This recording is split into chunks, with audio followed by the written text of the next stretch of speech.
बंधन पसंद करते हैं क्या? बोलो, नहीं पसंद करते।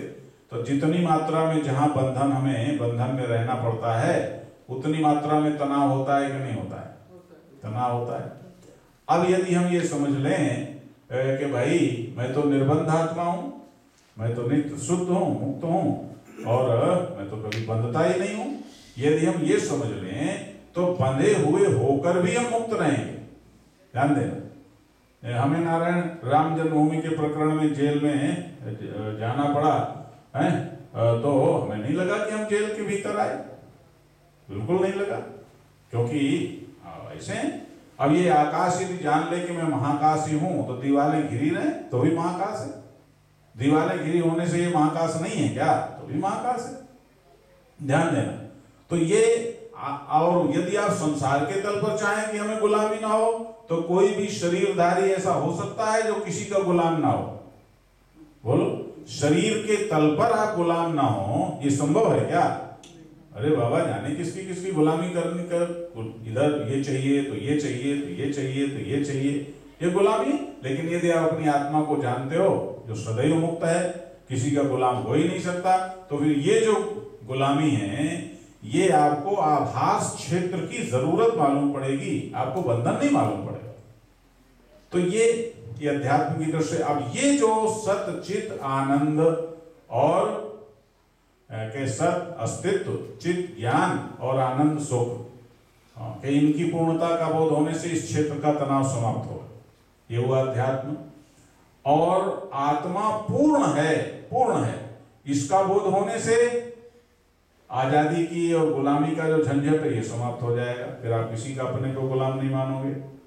अच्छा, इसी इन चारों को इकट्ठा कर दो तो इसी का नाम है स्व। क्या नाम है इसका? स्व। यही स्व है तुम्हारा, रियल स्व यही है, रियल सेल्फ तुम्हारा यही है। इन चारों को इकट्ठा कर दो, है ना।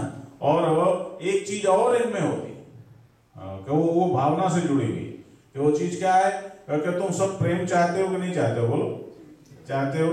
तो ये जो प्रेम है ये भी क्यों चाहते हो? क्योंकि तुम्हारा जो सच्चिदानंद आत्मा है वही सबका सच्चिदानंद आत्मा है। हर जगह तभी तो कहते हैं ना, हम जो मैं कल कह रहा था कि अज्ञान ही सारे तनाव की जड़ अज्ञान, दुख की जड़ अज्ञान। समझ गए ना कि हम प्रेम क्यों चाहते हैं? कोई कहते कि तो प्रेम चाहते क्यों? छोड़ो, है संभव है, सभी चाहेंगे। तो क्यों चाहते क्यों है? जैसे अस्तित्व की रक्षा क्यों चाहते हैं? क्योंकि आत्मा सत स्वरूप है। ज्ञान क्यों चाहते हैं? क्योंकि आत्मा चित स्वरूप है। सुख क्यों चाहते हैं? क्योंकि आत्मा आनंद स्वरूप है। ध्यान देना। आजादी क्यों चाहते हो? कि आत्मा कभी बंधता है ही नहीं है। इसी तरह से प्रेम क्यों चाहते हैं? क्योंकि मैं ही सबके अंदर हूं, सबका आत्मा और मैं आत्मा अलग अलग नहीं है, एक ही है। तो वो जो आत्मिक एकत्व है, आत्मिक एकत्व है, उस एकत्व को तो जानते नहीं, लेकिन हो गए इकड़े, तो इकड़े होकर के वे लगता है कोई हमको प्यार करे, कोई हमें प्रेम दे, कोई हमें अपनावे, कोई हमें हमसे अपनी चेतना को एक करके महसूस करे। ऐसा व्यवहार के क्षेत्र में सबको लगता है कि नहीं लगता है? चाहे बूढ़ा हो, चाहे जवान हो, चाहे बच्चा हो, चाहे रोगी हो, चाहे कोई भी हो, सबको क्यों लगता है? उसके भी जड़ में यही है। अब यदि आपको आत्मिक बोध हो जाए तो वो भी झंझट है, वो झंझट भी समाप्त हो जाएगा। अब ध्यान देना, ये है रियल स्व, ये रियल स्व है। इस स्व के विज्ञान का नाम तो है अध्यात्म, है। और इस स्व में जब आप का व्यष्टित्व, आपकी जो होलिस्टिक इंडिविजुअलिटी है, जब इस स्व में स्थित रहती है तो उसे कहते हैं स्वस्थ होना। क्या कहते हैं उसको? स्वस्थ होना। ये अब देखो जरा ध्यान देना, ये जो सच्चिदानंद आत्मा है, पूर्ण आत्मा है, सबका एक आत्मा है, ये 5 चीजें निकली ना, कि ये जो तुम्हारा आत्म चैतन्य है ये सबका एक है। तो इसमें टिकने का मतलब क्या हुआ? ये तुम्हारा स्व हुआ और इसमें स्थित होना स्वस्थ होना हुआ। तो ये तुम इसमें स्थित हो, सबका ये एक है, तो बोलो अहंकार की झंझट रहेगी? नहीं रहेगी। हैं? तो कोई झंझट रहेगी? नहीं रहेगी। इस सबसे तो मुक्त रहोगे। अब आप कहोगे ये स्वस्थ होना है। आप जरा देखो, मैं आपको उदाहरण देता हूं दूसरा। कि आप जिसको स्वस्थ होना संसार की भाषा में कहते हो, उसको जरा देखो, उससे इस बात को जांचो। आपकी आंख स्वस्थ है, आपका कान स्वस्थ है, ये आप कैसे जानते हो? कान की याद रखने पर जानते हो कि कान स्वस्थ है, या कान अपना काम कर रहा है लेकिन आप कान से बेखबर हैं तो जानते हो कि कान स्वस्थ है? कान है, अपना काम कर रहा है, लेकिन आप उससे बेखबर हैं। और यदि कान की याद करनी पड़े, दर्द हो, कुछ हो, कान की याद करनी पड़े, तो आप अपने को स्वस्थ कहोगे या अस्वस्थ कहोगे? अब मजे की बात, तुम कैसी बेईमानी है? अरे कान तुम्हें सुना रहा है और तुम कान से बेखबर होना स्वस्थ क्या होना कहते हो? जरा देखो। हैं? यदि हम उस ढंग से कहें कि भाई स्वस्थ होना क्या है, कि शरीर से फिर कान, आंख, नाक, ये सब चीजें एक एक करके लो कि कान से बेखबर है तो कान स्वस्थ है, नाक से बेखबर है तो नाक स्वस्थ है, आंख से बेखबर है तो आंख स्वस्थ है। ये सब अपनी अपनी जगह भाई काम कर रही है। क्यों? कि हमें इनकी याद नहीं आती, बेखबर है, काम ले रहे हैं। बड़े मतलबी हो, ध्यान देना। लेकिन इसी तरह से पूरे शरीर से आप जब बेखबर हैं और पूरा शरीर अपना काम कर रहा है तो आप स्वस्थ हैं। ध्यान देना, यही स्वस्थ होना हुआ कि नहीं हुआ? अब उस अध्यात्म को जरा आसन में लाके फिर समाप्त करते हैं कि ये स्वस्थ होना हुआ कि आप पूरे शरीर से बेखबर हैं और काम अपना कर रहे हैं, ये स्वस्थ होना हुआ। तो अब यहाँ दो बातें कि पूरे शरीर से यदि बेखबर होना स्वस्थ होना है तो फिर आपका स्वस्थ स्व क्या है? इस शरीर तो स्व नहीं हो सकता, क्योंकि आप शरीर से बेखबर होने को स्वस्थ होना कहते हो। स्वस्थ, देखो हमारे यहाँ जो शब्द है उस शब्द में भी फिलॉसफी है। शब्द की अपनी मीनिंग में और उसकी फिलॉसफी में कोई फर्क नहीं होता हमारे यहाँ। ये हमारी सिद्ध भाषा है, याद रखो। स्वस्थ तो स्वस्थ माने स्वस्थ, स्व माने स्वस्थ माने स्व में स्थित। तो यदि पूरे शरीर से बेखबरी का नाम स्वस्थ है तो खबर कहाँ होना है? स्व में। तो ये स्व फिर क्या है? कि ये स्व वही है, पूर्ण अस्तित्व, पूर्ण चैतन्य और पूर्ण सुख और सब में एक। समझ में आई ना? फिर ये स्व है, यही हमारा आत्म चैतन्य है, इसमें हम स्थित हैं तो शरीर से बेखबर है। अब शरीर से बेखबर होना तो आपने कहा सब ठीक रहे तभी बेखबर होंगे। तो इस शरीर सारा ठीक रहे और इससे हम बेखबर हो सकें, और इससे बेखबर होकर हम जो इंटरनल टूल्स हैं, मन है, उसमें सबसे बड़ी चीज मन है, क्योंकि मन तनाव की बात चल रही है, वही पहले है, वही द्वार पर है, उसी की समस्या है, उसी से आगे सारा खेल होता है। तो नारायण, ये जब हम इस शरीर से बेखबर रहेंगे तभी तो मन में कुछ काम कर पाएंगे। कि डॉक्टर क्या करता है कि शरीर को बेहोश कर देता है, तभी तो ऑपरेशन कर पाता है। यदि शरीर में होश रहे तो कैसे ऑपरेशन कर पाएगा? समझ गए? तो आपको ये भी यदि मन का कोई ऑपरेशन करना है, मन का कोई हिसाब किताब करना है, या कोई साधना करनी है, या कुछ काम ठीक ढंग से करना है, तो शरीर से बेखबरी चाहिए कि नहीं चाहिए? तो शरीर से बेखबरी के लिए फिर वहीं आ जाओ जहां से प्रवचन ने शुरू किया था कि मच्छरों को किस में लेकर। शरीर से बेखबरी के लिए चाहिए कि शरीर के सारे अंग अपनी अपनी जगह हिसाब से काम कर रहे हों, ताकि हम शरीर के किसी भी पोस्चर में सुख पूर्वक स्थित रह सकें। देखो हम ऐसे बैठे हैं इतनी देर से, यहाँ तो महाराज 1.5 घंटे 2 घंटे बैठना पड़ता है, भारत में तो 5-5 घंटे बैठे रहते हैं, शरीर से बेखबर रहते हैं। अब यदि शरीर से हम बाखबर हो जाएं तो प्रवचन कर पाएंगे। फिलोसॉफिकल प्रवचन तो और भी मुश्किल हो। अरे महाराज एक जगह क्या हुआ, भागवत हो रही थी तो कृष्ण जन्म हुआ और रात तो खूब, यहाँ तो ऐसा ही महाराज होता है लेकिन भारत में तो हजारों की भीड़ होती है बड़ा, तो रात तो खूब नंदोत्सव मनाते रहे। और तो व्यास गादी में, हमारी बड़ी सी व्यास गादी थी, तो उसमें तमाम मिठाई ये वो सब काफी रहा होगा। और सुबह हम आए तो जो हमारे लोग थे उन्होंने सफाई की, तो ऐसे अपना झाड़ झूड़ दिया, आके हम बैठ गए। उसमें थी बहुत चींटियां। अब महाराज अपना बोलना शुरू किए, चींटियों ने भ्रमण शुरू किया, वो इधर उधर चारों तरफ। अब हम बैठ गए तो बैठ गए, करें क्या है? तो अब हमको कितनी दिक्कत हुई हम क्या बताएं, लेकिन ना वो घूम रही है चारों तरफ। हम समझ गए कि ये चींटियों का भ्रमण चल रहा है, तो हमने कहा चलो भाई हमारी परीक्षा हो रही है, इस समय हमें राजा जनक की याद करनी चाहिए, थोड़ा विधेय होना पड़ेगा, ध्यान देना। तो शरीर से बेखबरी स्वस्थ होना है, तो इससे दो चीजें सीखो।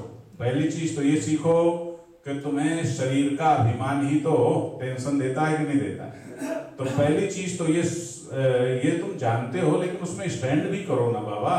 क्यों टिकते नहीं हो अपने ज्ञान में कि ये शरीर तुम्हारे लिए यंत्र है, यंत्र है। इस शरीर के अभिमान से अपने को निकालो। इस शरीर यंत्र है, इस शरीर की गरिमा, इस शरीर में जो कुछ भी है वो ठीक है, लेकिन ये शरीर साधन, ये शरीर साध्य कभी भी नहीं है, शरीर साधन है। इससे तुम्हें बेखबर होके इस शरीर से फिर आगे बढ़ना है, ये साधन नंबर 1। नंबर 2 कि ये शरीर ऐसा साधन बना रहे कि तुम इससे बेखबर हो सको, इसके लिए आसन से बढ़िया कोई दूसरी चीज नहीं है। और आसन क्या है? स्थिर सुखम आसनम। तो उसका एक ही सूत्र है योग दर्शन में कि आसन वो है, उस स्थिति का नाम है जिस स्थिति में आप सुख पूर्वक स्थिर रह सकें, उसका नाम।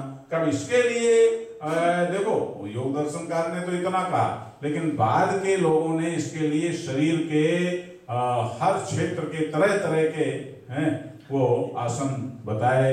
ऐसे इधर ये करो तो ये ठीक होगा, इधर ये करो तो ये ठीक होगा, ये करो तो ये ठीक होगा। तो वो आसन प्रत्येक व्यक्ति को रोज करना चाहिए। और देखो आप लोग क्या करते हो, हैं पैसा कमाने में लगे हुए। अरे भैया पैसा कमाने में लगे रहते हो, और कब क्या करें, आसन करेंगे 1 घंटा यदि आसन करने में लगाएंगे, हैं आसन प्राणायाम सब करेंगे, तो हमारी जॉब का 1 घंटा जाएगा, इतनी देर में इतने डॉलर कमा लेंगे। भैया जितनी देर में तुम ये डॉलर कमा लोगे, तुम्हारा शरीर बिगड़ेगा तो ब्याज सहित फिर डॉक्टर को देना पड़ेगा। ध्यान दे, ब्याज सहित देना पड़ेगा, और तुम उससे, और शरीर बिगड़ जाएगा अलग, और उस शरीर को फिर बिगड़े हुए शरीर को ढोना कितना मुश्किल है महाराज। ये उनसे पूछो जिनको ऐसी दिक्कत है। अपन तो महाराज गुरु कृपा है, भगवान की कृपा है, अपन रोज सुबह बिला नागा के कुंभ में इतना सब होता है। हम लोग तो महामंडलेश्वर है महाराज, महामंडलेश्वरों में आप देखते हो ना, समष्टियां हो रही हैं, अखाड़े की शाही यात्रा निकल रही है, रोज ये सब होता है।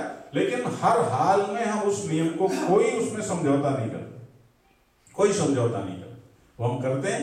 तो जैसे आप भोजन जरूर करते हो, कई लोग कह देते हैं अरे कहीं कहीं प्रैक्टिकल नहीं होता। देखो बुरा मत मानना हो, सदुक्कड़ी भाषा में हम लोग कह देते हैं, लेकिन अब उदाहरण है वो ठीक लगता है। प्रैक्टिकल नहीं है। मैं आपको पूछता हूं, आप कहीं भी हो और आपको शौच लगे, तो बोलो प्रैक्टिकल ना हो तो भी निपटोगे कि नहीं निपटोगे? बोलो प्रैक्टिकल नहीं है भाई, यहाँ टाइल्स नहीं लगी, नहीं चलो 3-4 दिन बाद देखा जाएगा। ऐसा करोगे क्या? अरे कहीं कुछ करो, कोई रास्ता निकालोगे कि नहीं निकालोगे? चाहे जैसा निकालो तुम्हें निकालना ही पड़ेगा। वो कैसे हो जाता है? तो यदि तुम अब जो मोटी चीज है जो तुम्हें परेशान करती है, उसके लिए तो तुम प्रैक्टिकल हो जाते हो, और जिसके लिए तुम्हें निर्णय करना पड़ता है उसके लिए तुम प्रैक्टिकल होने की तलाश करते हो। तो ये क्या हुआ? ये समझदारी हुई कि नासमझी हुई? ये नासमझी हुई। अरे भाई आपको कोई डंडा लेके खड़ा हो जाए, रोग आ जाए डंडा लेके कि चल है किसी का ऑपरेशन हो। देखो हम खुद अपने लिए कई बार कहते हैं कि अभी हम प्रातः काल टहलते हैं। वैसे ऐसा नहीं है, जैसे हम ठहरे हुए हैं तो यहाँ भी सुबह निकल के थोड़ा वहीं टहलते हैं। लेकिन जो नहीं टहलते, जब ऑपरेशन हो जाता है और फिर डॉक्टर कहता है रोज टहलना है। एक बार ऑपरेशन से यमराज के सामने से मिल करके दूर से हेलो आ करके लौट आए, और डॉक्टर ने कहा देख भाई अब तुझे रोज टहलना है, तो बोलो समय निकलता है कि नहीं निकलता है? फिर निकलता है। यदि पहले ही टहलते होते तो ये हेलो आए की जरूरत नहीं पड़ती है। इसलिए आसन जिसको सारी दुनिया योग के नाम पर जानती है, उस शरीर को स्वस्थ रखने के लिए है। ये मान सकते हैं कि स्वस्थ शरीर में स्वस्थ मन होता है, लेकिन योग केवल आसन ही नहीं है, बल्कि जो परिचय में लिखा गया आसन ध्यान और अध्यात्म, तो अध्यात्म को तो एक बार आप अलग कर दो, योग और ध्यान भी अलग अलग नहीं, ध्यान भी योग का ही एक हिस्सा है। यम नियम आसन प्राणायाम प्रत्याहार धारणा ध्यान समाधि, तो इस तरह से ये जो आसन के रूप में ज्यादा प्रचलन है वो किस तरह से हमारे लिए महत्वपूर्ण है। आज के प्रवचन में अध्यात्म का भी पुट आ गया और उस संहार में आसन यानी शरीर के सारे अंग प्रत्यंगों को स्वस्थ रखने के लिए तरह तरह की स्थितियां, ये आसन है, उनको नित्य प्रति आपको करना चाहिए। उसमें मैं सिर्फ एक दो बातें बता करके वाणी को विराम दूंगा। आगे झुकने वाले आसन करें तो सांस बाहर निकालें, और पीछे झुकने वाले आसन करें तो सांस अंदर लें। एक दूसरा नारायण नियम ये है कि यदि एक आसन आगे झुकने का करें तो उसके बाद दूसरा पीछे झुकने का करें, एक आसन दाएं मुड़ने का करें तो दूसरा उसके बाद बाएं मुड़ने का करें, है ना, ये बैलेंस रखना चाहिए। और तीसरी बात ये है, ये भी मास्टर लॉ है कि आपके शरीर के सिग्नल को ही आप महत्व दें। यदि आपका शरीर कहता है मैं थक गया तो तुरंत शवासन में थोड़ा आपके आसन नहीं हुए, भाई आसन तो पड़े हैं, शरीर कहता है मैं थक गया तो तुरंत शवासन में 5 मिनट लेट जाओ और फिर इसके बाद आगे के आसन कर लो। शरीर के साथ जबरदस्ती केवल हठ योगी करते हैं तो आपको हठ योग की तो जरूरत है ना, उसकी तो जरूरत नहीं, आपको तो अपने शरीर को स्वस्थ रखना है। तो ये 2-3 बातें हैं, इन्हीं से मैं अपनी वाणी को विराम दूंगा। और एक सेट आसन की श्रृंखला है सूर्य नमस्कार। सूर्य नमस्कार यदि आप करते हो तो उसमें तो सब कुछ है, और कदाचित सूर्य नमस्कार के मंत्रों के साथ ओम मित्राय नमः, ओम रवये नमः, ओम सूर्याय नमः, ओम भानवे नमः, ओम खगाय नमः, ओम पूष्णे नमः, ओम हिरण्यगर्भाय नमः, ओम मरीचये नमः, ओम आदित्ये नमः, ओम सवित्रे नमः, ओम अर्काय नमः, ओम भास्कराय नमः, ओम श्री सवित्री सूर्य नारायणाय नमः। ये 13 मंत्र है। इन 13 मंत्रों से यदि आप आसन करते हो तो फिर बहुत ही अच्छा है, ध्यान देना। तो इन्हीं शब्दों से आज मैं विराम देता हूं। कल हम आगे इसी क्रम में कल आगे बढ़ेंगे और योग और ध्यान और अध्यात्म से कैसे मानसिक तनाव दूर हो, तो इसमें आगे की चर्चा कल करेंगे। आज इतना ही। आज हम थोड़ा सा कुछ शब्द दोहरावेंगे, कल हम ये ले आएंगे आपके पास। ये जो हमारा अपना आत्मा है, इसी को शिव स्वरूप आत्मा कहते हैं, कल्याण स्वरूप। इसमें कभी कोई अकल्याण नहीं है, कोई बुराई आत्मा में 3 काल में कभी हो ही नहीं सकती।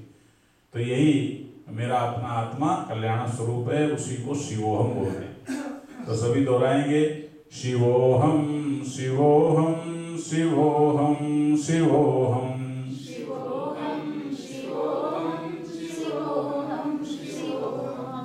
अमर आत्मा सच्चिदानंदमय हूँ,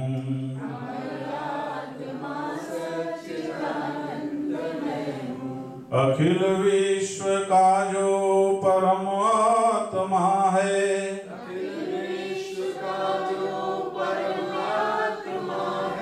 सभी प्राणियों का वही आत्मा है,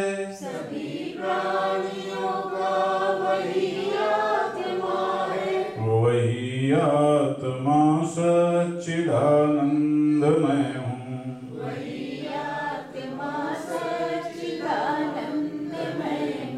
शिवोहम शिवोहम शिवोहम शिवोहम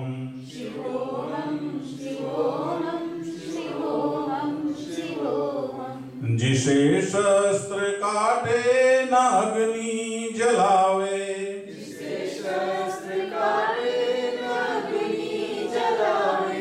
गलावे न पानी न मृत्यु मिटावे,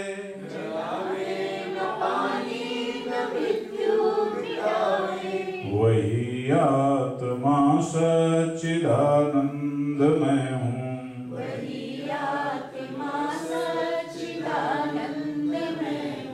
शिवोहम शिवोहम शिवोहम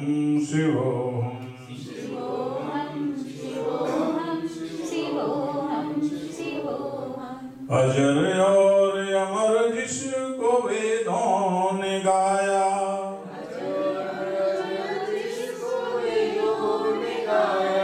जिसका ज्ञान अर्जुन ने हरि से था पाया,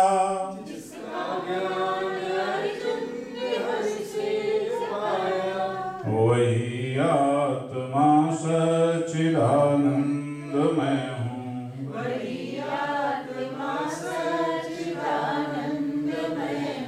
शिवोहम शिवोहम शिवोहम शिवोहम,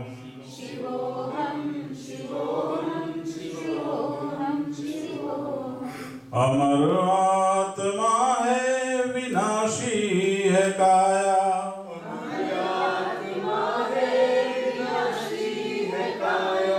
जो सत आत्मा है सभी में समाया,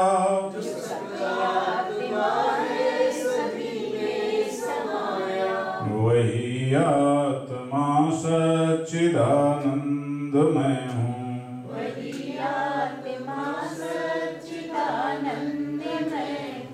शिवोहम शिवोहम शिवोहम शिवोहम,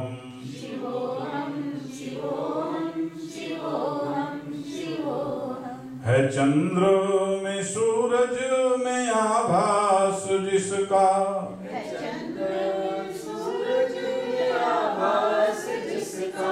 है तारों में बिजली में प्रकाश जिसका,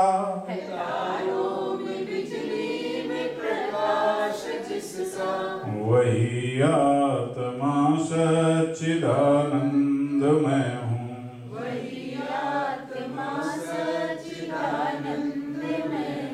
शिवोहम शिवोहम शिवोहम शिवोहम,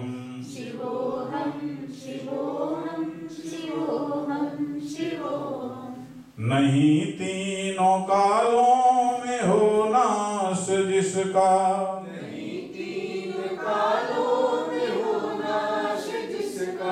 सभी प्राणियों के है घटवास जिसका,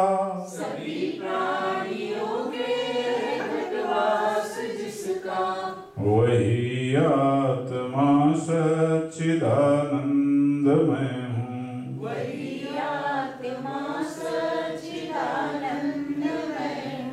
शिवोहम शिवोहम शिवोहम शिवोहम,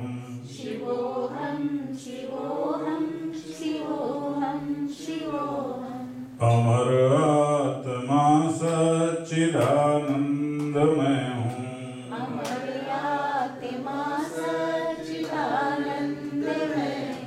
शिवोहम शिवोहम शिवोहम शिवोहम,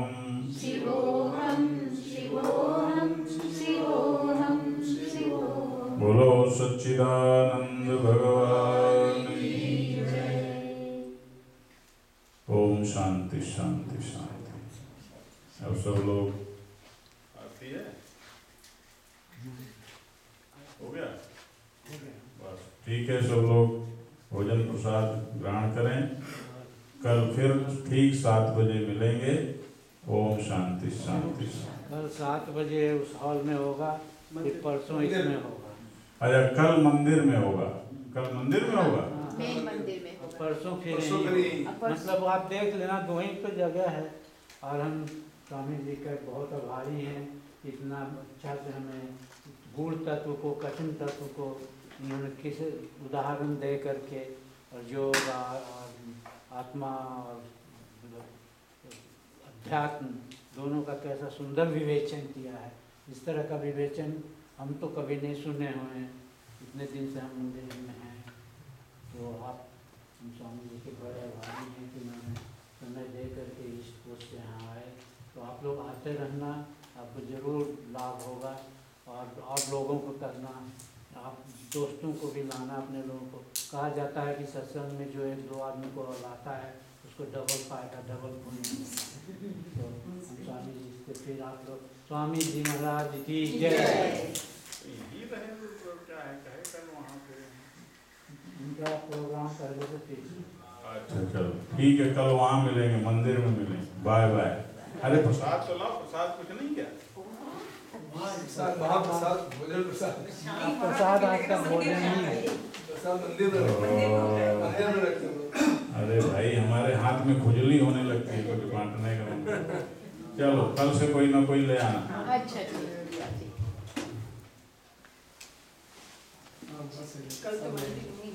ठीक कल तो मंदिर में ही रहे लेकिन खुजली का मतलब खुजली नहीं है, खाज नहीं है। एक जगह मैंने कहा तो बोले अच्छा आपके हाथ में खुजली है तो आप मत बांटना। हाँ ऐसा ना समझ लेना, कुछ करने का मन करता है, ये खुजली का मतलब। हाँ मुझे याद आ गया, एक जगह मैंने बोले खा जाए फिर आप मत बांटना, अपना हाथ मत लगाना। अरे मैंने कहा ये मतलब तो भाई हमें 7 दिन का